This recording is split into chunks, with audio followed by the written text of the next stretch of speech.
کنفرانس در سنای آمریکا، حقوق بشر و دمکراسی در ایران، 27 اسفند 99 17 مارس 2021. قسمت آخر. تأکید اعضای سنای آمریکا بر استمرار سیاست قاطع علیه رژیم آخوندی، لزوم حسابرسی از رژیم آخوندی در رابطه با نقض حقوق بشر و مقابله با تروریسم آن، حمایت از خواست مردم ایران برای برقراری یک ایران آزاد و دموکراتیک. سخنرانی ها و پیام اعضای سنای آمریکا از هر دو حزب. سناتور جان بوزمن، عضو عالی رتبه کمیته تخصیص بودجه. سناتور جو لیبرمن، کاندیدای پیشین معاونت ریاست جمهوری. ژنرال جیمز جونز، اولین مشاور امنیت ملی دولت اوباما. سناتور کلی ایات، از اعضای عالی رتبه پیشین کمیته قوای مسلح.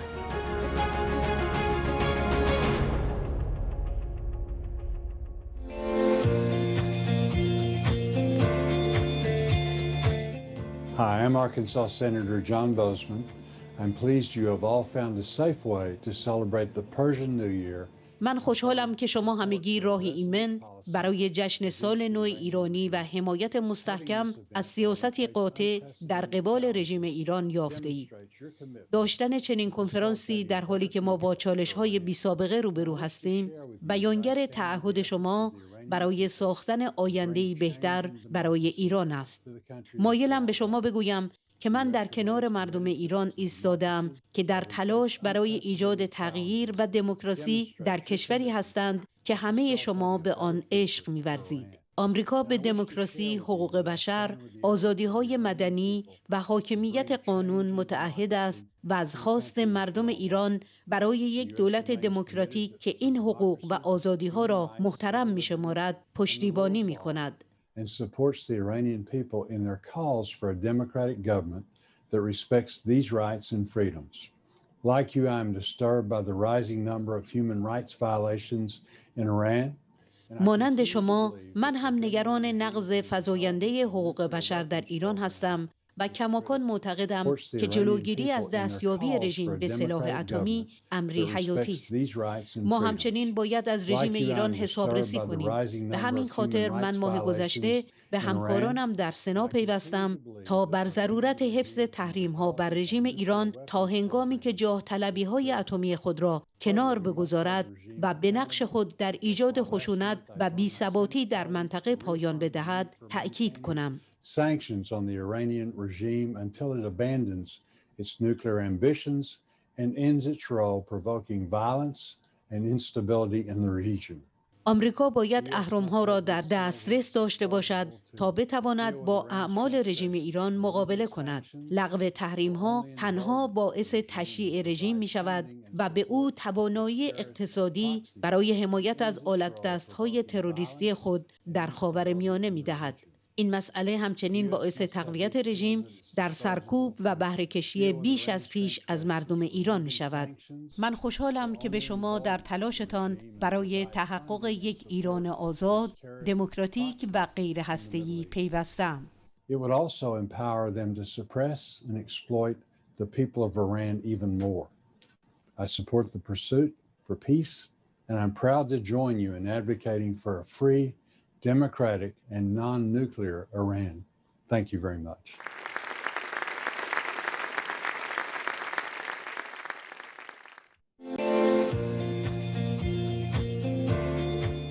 Happy Nowruz Mubarak to everyone. It is a new day. نوروز مبارک. نوروز برای همه مبارک. این یک روز جدید است. همانطور که می‌بینیم، واکسن‌ها به همه‌گیری در سراسر جهان پایان می‌دهند و امیدوارم روزی جدید برای مردم ایران را ببینیم که از این رژیم وحشتناک خودکامه رها شوند. رژیمی که علاوه بر تمام خباثت‌هایش کرونا را به ضرر زندگی و ایمنی مردم ایران گسترش داد. اما ما امروز با این احساس ملاقات می‌کنیم که این یک روز جدید است. یکی از دلایل بودن ما در چنین نقطه‌ای رهبری روشنبینانه و الهام بخش خانم مریم رجوی بوده است و جنبش شورای ملی مقاومت ایران و مجاهدین خلق در داخل ایران. And part of why we have come to this point is because of the visionary and inspired leadership of Mrs. Maryam Rajvi and this movement of the National Council of Resistance in Iran, MEK, inside Iran. خانم رجوی، ما از سخنان شگفت‌انگیز شما برای شروع این گردهمایی تشکر می‌کنیم. به نظر من در اپوزیسیون و مقاومت در برابر رژیم حاکم بر ایران هیچ رهبری موثرتر، روشنبین‌تر، اصولی‌تر، وطن‌پرست‌تر از خانم رجوی وجود ندارد. شما به معنای واقعی کلمه رهبری بوده اید که به مردم ایران و خارج از ایران نشان داده اید که این رژیم چقدر وحشتناک است و چقدر این کشور می‌تواند با دولتی که واقعاً توسط مردم و برای مردم باشد بهتر اداره شود. In my opinion, there is no more effective, visionary, principled, patriotic leader of the opposition, the resistance to the regime in Iran than Mrs. Maryam Rajvi. You have ما برای کار شما و الهام بخشی و رهبری مستمر شما که هیچ گونه همتایی در مبارزه با رژیم در امروز و فردا ندارد، از خدا طلب رحمت می‌کنیم. من همچنین می‌خواهم به دیگران که امروز در این برنامه صحبت می‌کنند ادای احترام کنم.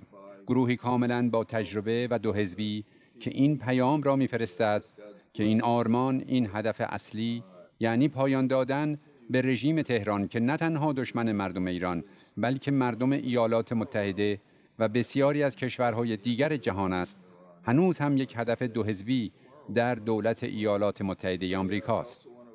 پس چرا میگویم روز جدید است؟ از دو جهت یک روز جدید است. رژیم ایران هرگز ضعیف‌تر از این نبوده است. این رژیم از تحریم‌های اقتصادی رنج می‌برد. مهم نیست که آنها چه میگویند. یگانه هدفشان خلاص شدن از شر این تحریم‌ها و سپس ادامه رفتارهای شیطانیشان است.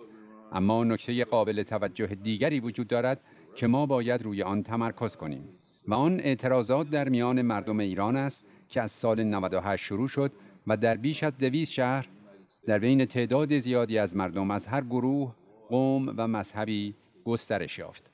The protests among the people of Iran that began in 2019 have continued and grown unabated in more than 200 cities in Iran. Large numbers of people continue to come out of every. مردم به نبود آزادی، وضعیت اقتصادی، از دست دادن سلامتی خود به دلیل پاسخ وحشتناک دولتشان به کووید 19 اعتراض دارند. شعار آنها مرگ بر روحانی، مرگ بر خامنه‌ای و مرگ بر دیکتاتوری است. اگر ما به آزادی اعتقاد داریم، باید صدای این مردم را بشنویم. بنابراین پیام روشن است. این اعتراضات شجاعانه و ادامه‌دار در ایران که به میزان زیادی تحت پوشش حمایت مجاهدین خلق و شورای ملی مقاومت قرار دارند، این اعتراضات نه برای رفرم در این رژیم، بلکه برای پایان دادن به رژیم و به قدرت رسیدن یک دولت جدید است و ما باید به آنها گوش فرا دهیم. In Iran, which are in no small measure being supported by the MEK and the NCRI, they are asking not for reform of the government, of the regime in Iran, but for the end of the government, the regime, the bringing to power of a new government. And we should listen to them. دولت در ایران اسلحه خود را به سمت مردم چرخاند. کشتن صدها نفر، زندانی کردن هزاران نفر و شکنجه بسیاری از کسانی که زندانی شدند و کنترل دسترسی به اینترنت. اما در واقع مردم ایران متوقف نخواهند شد و ما نباید در پاسخمان به آنها متوقف شویم.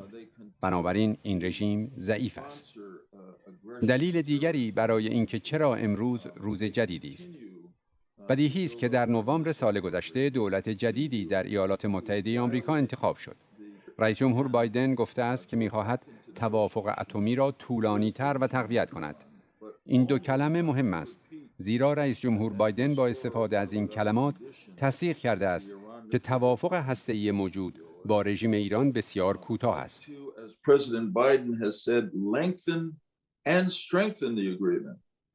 Those are two important words because President Biden, in using those words, has acknowledged that the existing Iran nuclear agreement is too short. It's not این واقعاً پایان برنامه هسته‌ای یا دیگر رفتارهای وحشتناک رژیم نیست. این توافق باید طولانی شود و باید واقعاً تقویت شود. واقعیت این است که رژیم در ایران می‌داند شورای ملی مقاومت و مجاهدین ویران کننده ترین و دشوارترین رقیب آنها هستند و به همین دلیل رژیم اقداماتی خطرناک، غیر مسئولانه و مرگبار علیه شورا و مجاهدین انجام داده است. از جمله تلاش برای انفجار بمب در اجتماع پاریس بود که به خاطر آن یک دیپلمات رژیم ایران در دادگاه بلژیک به 20 سال زندان محکوم شد. بنابراین دلایل است که دولت بایدن به ما اطمینان داده در صدد تلاش برای تقویت توافقنامه اتمی قدیمی است.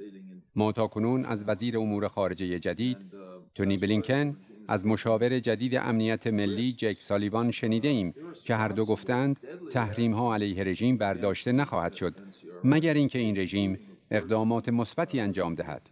آنها گفتند که توافقنامه قدیم را قبول نخواهند کرد. خانم‌ها و آقایان، همه اینها دلایلی است که من این نوروز را با احساس خوشبینی و امید در کنار شما می‌گذرانم. دعا کنیم در نوروز آینده قادر باشیم آنچه را که مردم ایران برای آن شعار می‌دهند و خواست خانم رجوی برای ایران است، یعنی پایان این رژیم، برآورده کنیم و روز آزادی و عدالت و قانون را در کنار مردم ایران جشن بگیریم. Which is the end of this regime and a day of freedom and justice and law in the vision of Mrs. Rajvi for the people of Iran.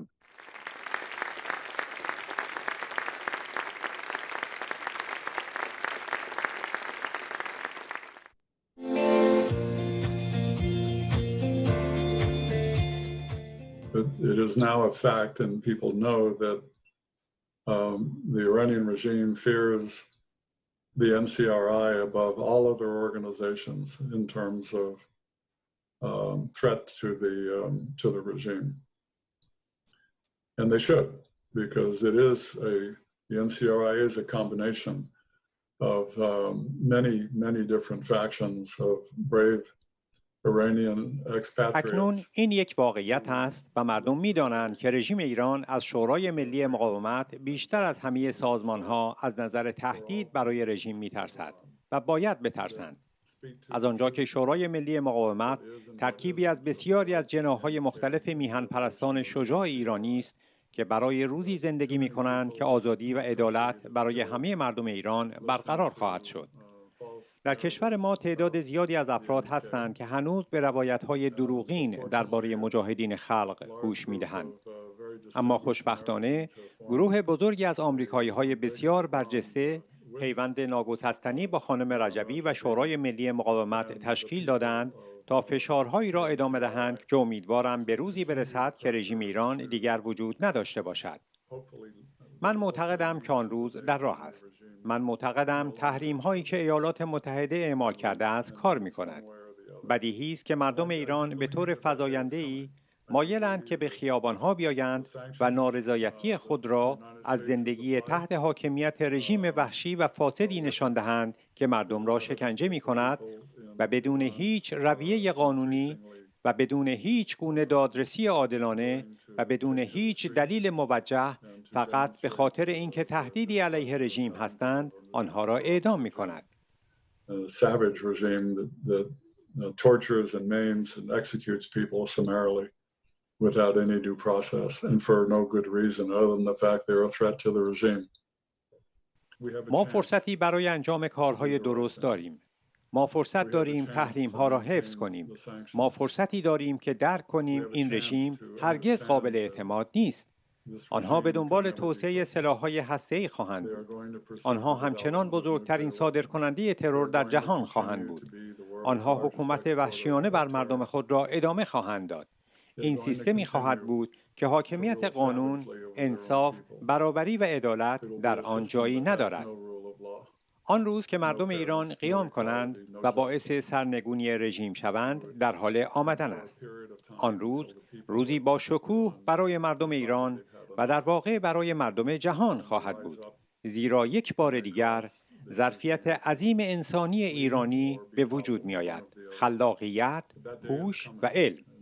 کشوری که تاریخ آن نشان می دهد می تواند یک جامعه آزاد عالی باشد که تحت ارزش‌های دموکراتیک زندگی می کند و توسط خانم رجوی که ثابت کرده است رهبری استثنایی با کادرهای استثنایی است رهبری می شود. Its history shows that this country can be a fabulous free society living under democratic values as expounded upon by Madame Rajavi, who has proven to be an exceptional leader of an exceptional people. ما به خانم رجوی و شورای ملی مقاومت پشتیبانی کامل خود را مدیون هستیم. ما به او این باور را مدیون هستیم که روزهای بهتر ایران در راهند و خیلی زود می آیند و ما احترام و تحسین خود را نسبت به رشادت‌هایی که او طی چند سال گذشته به طور مداوم نشان داده و ادامه خواهد داد مدیون هستیم. شاید مردم ایران از این باور که روزهای بهتری در راه است خوشحال شوند، اما آزادی از آنها خواهد بود و اینکه ایالات متحده از هر طریق ممکن آنها را پشتیبانی خواهد کرد تا آن روز را زودتر ببینند. And that the United States will back them in every possible way to see to it that day comes sooner rather than later.